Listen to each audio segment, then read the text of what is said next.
जय श्री राम दोस्तों। इसमें दो राय है ही नहीं कि राम मंदिर के निर्माण के बाद अयोध्या पूरी दुनिया में हिंदुस्तान की सबसे पवित्र जगह बन गई है। भारत से लेकर अमेरिका तक और जापान से लेकर यूरोप तक दुनिया में रहने वाला हर एक हिंदुस्तानी एक बार जरूर अयोध्या आकर प्रभु श्री राम के दर्शन करना चाहता है। लोगों की श्रद्धा का तो ये आलम है कि 22 जनवरी को अयोध्या में भारी गाड़ी की मनाई थी, तब भी लोग 100 किलोमीटर पैदल ही निकल गए प्रभु श्री राम के दर्शन के लिए। 22 जनवरी की रात अयोध्या पहुंचे तो पता चला सारे होटल्स बुक हैं, लेकिन भगवान श्री राम में आस्था ऐसी थी कि सारी रात लोगों ने ठंड में ही बिता दी और फिर 23 जनवरी की सुबह 5 बजे से ही दर्शन करने के लिए लोगों ने लाइन में लगना शुरू कर दिया।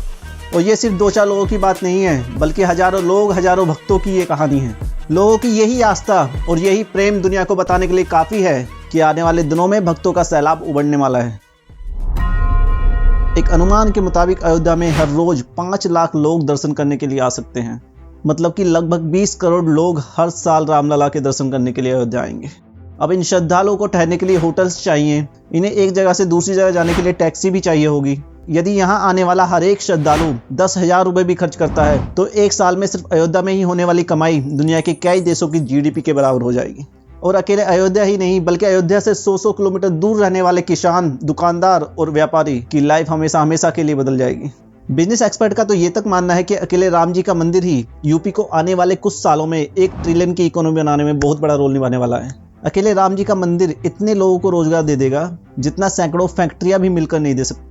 तो कैसे प्रभु श्री राम का एक मंदिर यूपी की ही नहीं बल्कि पूरे भारत की तकदीर बदलने वाला है, आइए जानते हैं इस वीडियो में। और यकीन मानिए दोस्तों, जो आंकड़े आज मैं आपको इस वीडियो में दिखाने वाला हूँ वो देखकर आपके होश उड़ जाएंगे। और कोई भी आज के बाद आपसे ये पूछे कि मंदिर बनाने से आखिर मिलने क्या वाला है, तो ये वीडियो भेजकर आप उसको बता सकते हैं कि आखिर मंदिर बनने से क्या उनको मिलने वाला है।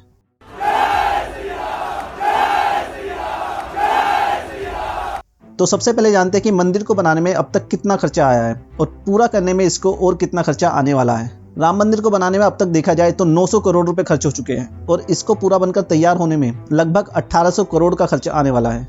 इसके अगर फंड की बात करें तो टेम्पल ट्रस्ट में अब तक 3000 करोड़ से ज़्यादा अमाउंट सिर्फ डोनेशन के रूप में आ चुका है। इसका मतलब ये है कि पूरा मंदिर सिर्फ डोनेशन के पैसों से ही बनकर तैयार हो जाएगा और किसी भी सरकार को इसमें 1 रुपया भी लगाने की जरूरत नहीं पड़ेगी। अब बहुत सारे लोगों के मन में ये सवाल होगा कि मंदिर तो बन गया, लेकिन इससे फ़ायदा क्या हुआ? क्या इससे किसी को रोजगार मिलेगा भी या नहीं? और कुछ लोगों का तो ये तक कहना है कि अगर मंदिर की जगह या कोई हॉस्पिटल बना देते तो कितना अच्छा होता। खोपड़ी तोड़ साले का। जी हाँ, कुल मिलाकर मंदिर नहीं बनाते, बाकी कुछ भी बनाते, क्योंकि मंदिर बनना तो पैसे की बर्बादी है और इससे कुछ होने वाला है नहीं। तो इन सभी लोगों के लिए छोटा सा एक नॉलेज का डोज इस वीडियो के माध्यम से, और जानते हैं कि आखिर राम मंदिर बनने से क्या फायदा होने वाला है। इसे एक लाइन में यूं समझ लीजिए कि जो अयोध्या वासी आज से पहले साल भर में जितना कमाते थे वो उससे कई गुना ज्यादा पैसे अगले आने वाले 1-2 महीने में ही कमा डालेंगे। जी हाँ, इतना ही नहीं, आने वाले कुछ दिनों में लाखों करोड़ लोगों की जिंदगी ही बदल जाएगी। आने वाले दिनों में भगवान राम से जुड़ी चीजों का कारोबार इतना बढ़ जाएगा जितना शायद ही किसी और चीज का हो। दोस्तों, इस वक्त देश में 200 से 250 शहर ऐसे हैं जो पूरी तरह से उस शहर में मौजूद एक बड़े मंदिर की वजह से ही चल रहे हैं। नेशनल सैंपल सर्वे ऑर्गेनाइजेशन की माने तो भारत में धर्म से जुड़ी अर्थव्यवस्था लगभग 3 लाख करोड़ की है। जी हाँ, ये बहुत बड़ा अमाउंट है और देश की GDP में इसका योगदान 2.32% के आसपास है। देश के कुछ सबसे बड़े मंदिरों की बात करें तो अकेले तिरुपति बालाजी की सालाना आय 3000 करोड़ रुपए की है। शिरडी बाबा मंदिर की सालाना आय 500 करोड़ रुपए की है और हर साल होने वाली कांवड़ यात्रा का कारोबार भी 250 करोड़ के आसपास है। और सिर्फ हमारे देश के कुछ शहर ही क्यों, दुनिया में बहुत सारे ऐसे देश हैं जिनकी अर्थव्यवस्था में टूरिज्म एक बड़ा रोल निभाता है। अब हम अयोध्या पर आते हैं। अयोध्या धाम में भगवान राम का मंदिर बनना पिछले 500 सालों की सबसे बड़ी घटनाओं में से एक है। भारत में उत्तर से लेकर दक्षिण और पूर्व से लेकर पश्चिम तक शायद ही देश का कोई कोना ऐसा हो जहां भगवान श्री राम पूजे ना जाएं। यही वजह है कि मंदिर की प्राण प्रतिष्ठा के बाद पूरी दुनिया से जो श्रद्धालु हैं वो आने के लिए यहाँ बेकरार बैठे हैं। जय श्री राम।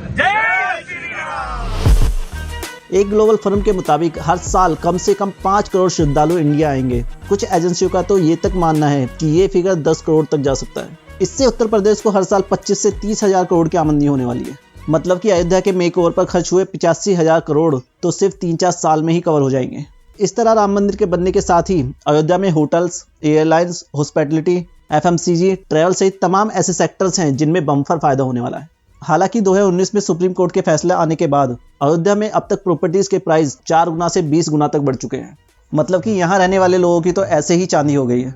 ताज ग्रुप यहाँ पर 2 5 स्टार होटल्स का कंस्ट्रक्शन शुरू कर चुका है। हयात और ओबराय भी यहाँ पर 5 स्टार होटल ला रहे हैं। क्योंकि अयोध्या में इस समय कुछ ही होटल्स हैं, तो 75 न्यू होटल्स अभी पाइपलाइन में हैं। और ओयो ग्रुप भी यहाँ पर 1000 होटल रूम्स जोड़ने की कोशिश कर रहा है। अब भाइयों, जो लोग ये पूछ रहे थे कि राम मंदिर बनने से क्या फायदा होने वाला है, तो उनकी जानकारी के लिए बता दूं कि अगर किसी शहर में नॉर्मल सा 2 स्टार होटल भी खुलता है, तो वहाँ शेफ से लेकर मैनेजर, हाउसकीपिंग और बाकी स्टाफ को मिलाकर 20 से 30 लोगों का कम से कम स्टाफ चाहिए होता है। मैं यहाँ पर छोटे से छोटे होटल की बात कर रहा हूँ। अब यहाँ होटल्स में काम करने के लिए पूरा स्टाफ बाहर से तो आएगा नहीं, या दूसरे शहर से तो आएगा नहीं। हो सकता है कि सीनियर मैनेजर या शेफ बाहर से आ जाए, मगर बाकी स्टाफ तो लोकल स्टाफ ही रखना पड़ेगा। लोकल लोग ही होंगे जो वहाँ काम करेंगे। इस तरह एक नॉर्मल होटल में 20 से 30 लोगों को रोजगार मिल सकता है। अब 30 लोगों को रोजगार देने से मतलब है कि इतने ही परिवारों का पेट भरा जाए। अब आने वाले सालों में अयोध्या में और उसके आसपास के इलाकों में अगर ऐसे 500 होटल्स भी खुलते हैं, तो आप अंदाजा लगाइए कि अकेले हॉस्पिटलिटी इंडस्ट्री से कितने लोगों को फायदा मिलने वाला है और कितने लोगों को रोजगार मिलने वाला है। और इतना ही नहीं, यूपी सरकार ने तो होम स्टे योजना चलाकर आम लोगों को ये ऑफर दे दिया है कि वो अपने घर को होम स्टे में तब्दील करके अपने घर से ही पैसा कमा सकते हैं। और अब तक 600 घरों को सरकार की इस होम स्टे योजना से जोड़ा जा चुका है। अयोध्या के अधिकारी तो खुशी खुशी ये बता रहे हैं कि होम स्टे योजना के बाद जो लोग अयोध्या में अपने घर को छोड़कर कहीं और चले गए थे पैसा कमाने के लिए, वो अपने घर में होम स्टे चलाने वापस अयोध्या आ गए हैं। ये तो सिर्फ होटल इंडस्ट्री की बात है। अब सभी जानते हैं कि अगर कोई टूरिस्ट किसी शहर में जाता है तो सिर्फ होटल और धर्मशाला में ही नहीं रुकता, वो खाने के लिए बाहर रेस्टोरेंट और ढाबे में भी जाता है। तो भाइयों, ढाबे और होटल वालों का भी तो कारोबार बढ़ेगा। वहीं टूरिस्ट अगर एक जगह से दूसरी जगह जाने के लिए टैक्सी लेगा, तो ट्रांसपोर्ट वालों की भी चांदी होगी। यही टूरिस्ट अगर मंदिर में चढ़ाने के लिए फूल लेगा, प्रसाद लेगा और घाट पर जाकर दिए जलाएगा, तो दिए भी तो लेगा। मतलब अगर मैं एक मंदिर से होने वाले सारे कारोबार को यहाँ गिनाऊं, तो शायद पूरा एपिसोड ही इसमें निकल जाए। और ऐसा नहीं है कि राम मंदिर का फायदा सिर्फ अयोध्या तक ही रहने वाला है। अयोध्या के पास गोंडा, बाराबंकी, अमेठी, अम्बेडकर नगर, सुल्तानपुर, सबको इसका फायदा मिलने वाला है। सच तो यह है कि लाखों श्रद्धालुओं के आने के बाद अकेले अयोध्या हर चीज की डिमांड पूरी नहीं कर पाएगा। इतने लोगों के आने से फल, सब्जी और दूध की जो डिमांड पैदा होगी, उसका सीधा फायदा किसानों को मिलने वाला है। फैक्ट तो ये है कि अयोध्या में जो डिमांड पैदा होने वाली है, उसको प्रयागराज, गोरखपुर और वाराणसी को मिलकर पूरा करना होगा।